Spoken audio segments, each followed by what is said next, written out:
So I'd like to introduce and welcome Professor Cattan for her talk on preventing social isolation and loneliness amongst older people, myths and evidence.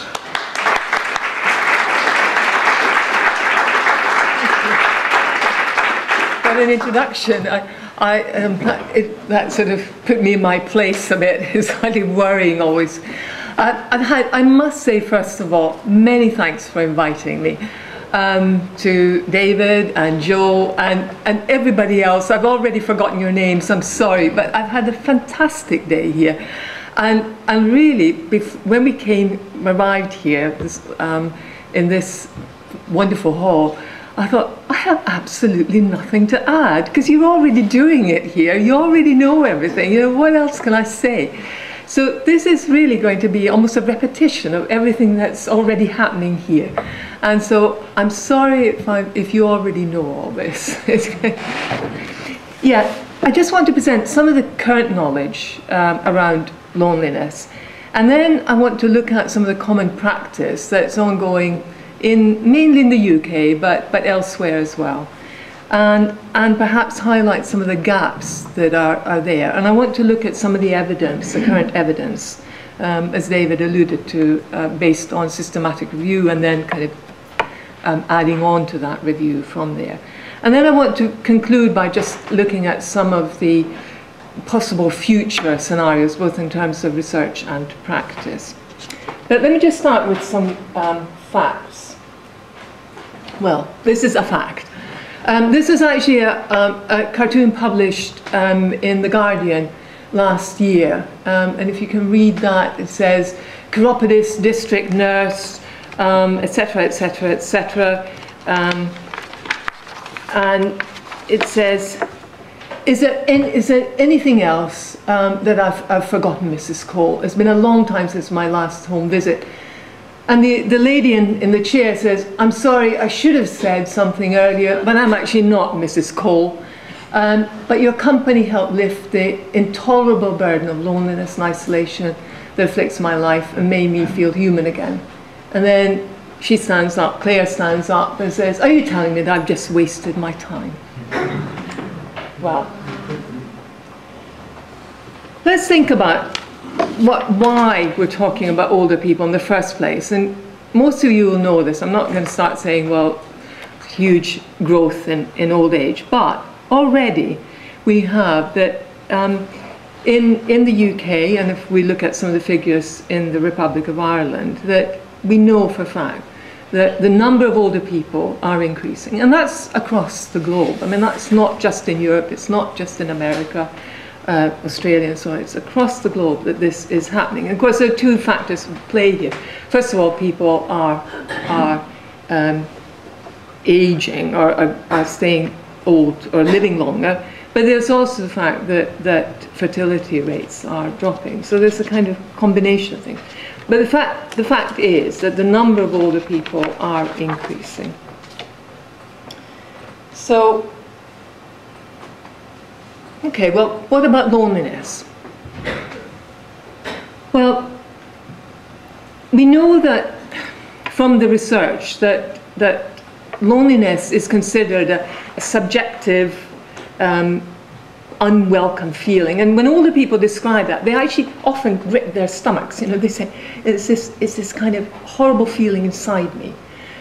And there's been lots of research about the meaning and lots of definitions about what loneliness means. And we have these various definitions by De Jong, Heerveld, Petlaw, Townsend, going as far back as into even the early 40s. And Weiss distinguished between emotional and social loneliness. Now, social loneliness, in kind of general and broad terms, we could talk about social isolation just as well. But there is this slight distinction between the two.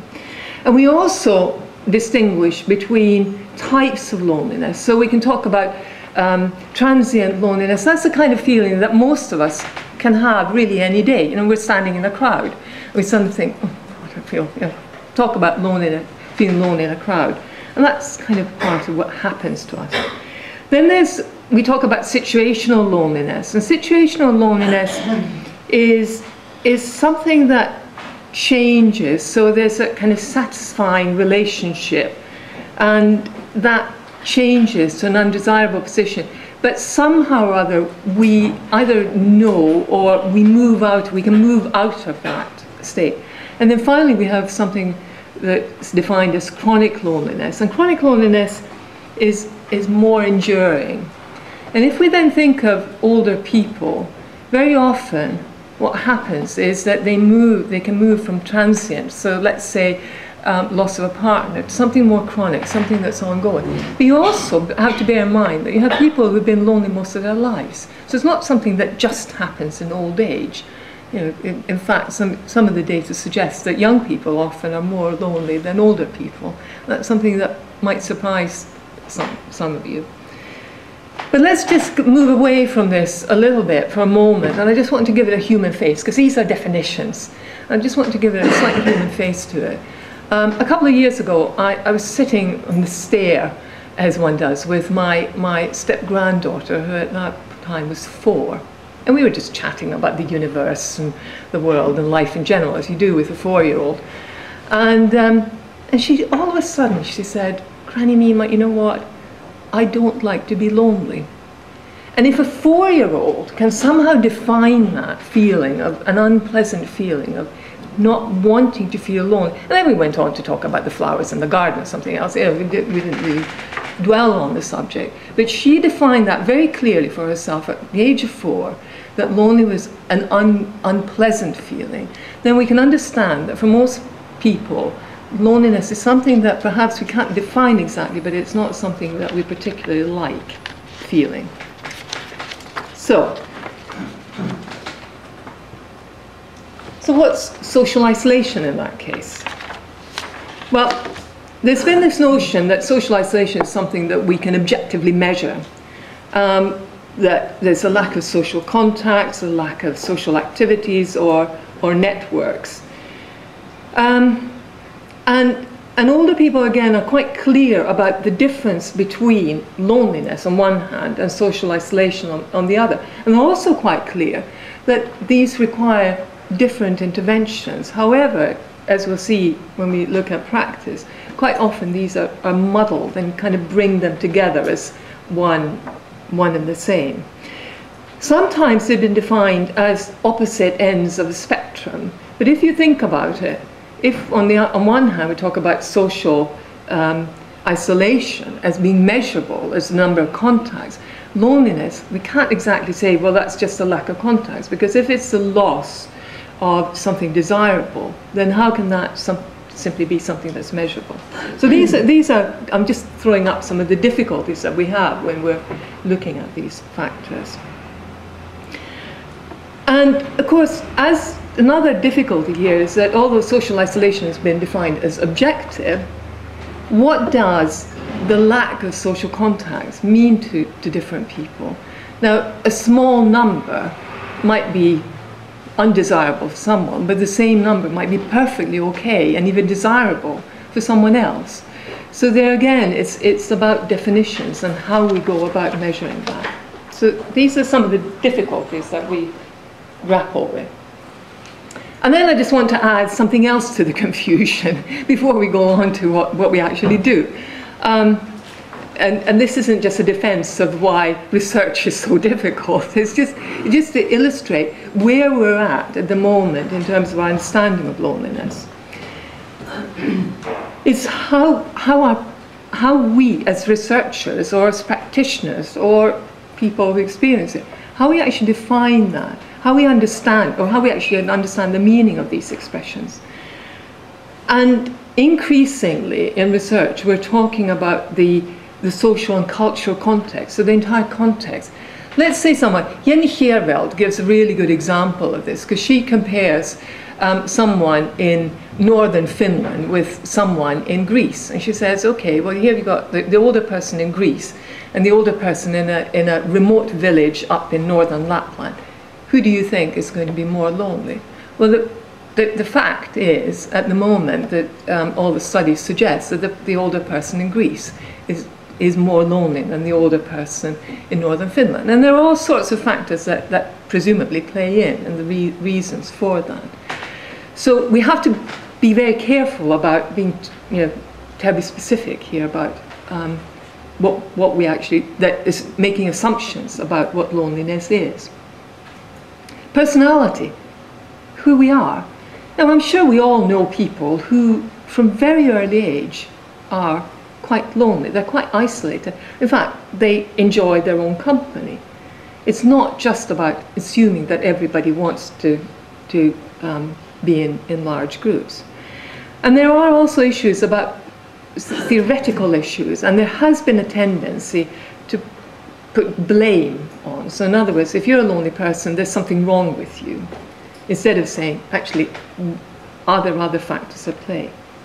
And then there's this cultural stigma of loneliness, and there's been quite a lot of research, particularly in Europe, around the issue of stigma. And one of the issues that we deal with when we interview people about loneliness is that, if someone came up to you in the street and asked you about loneliness, you're probably likely to say, of course I'm not lonely, don't be silly.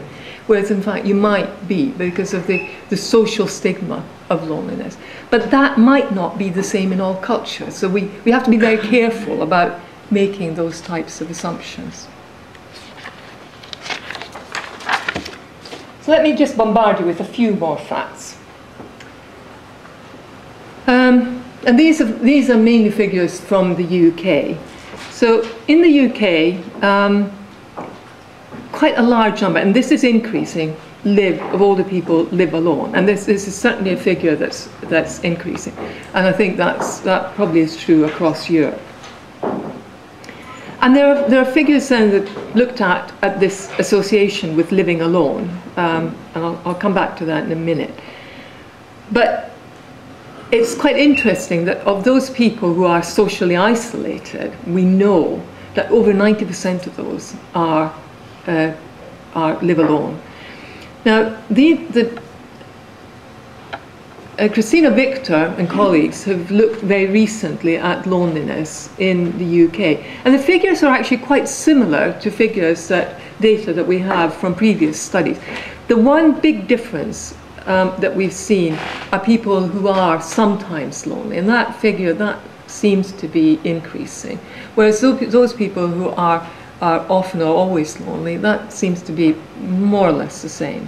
And there may be reasons for that. There may be actually issues around how we've measured it, rather than saying that this large group of people are sometimes lonely.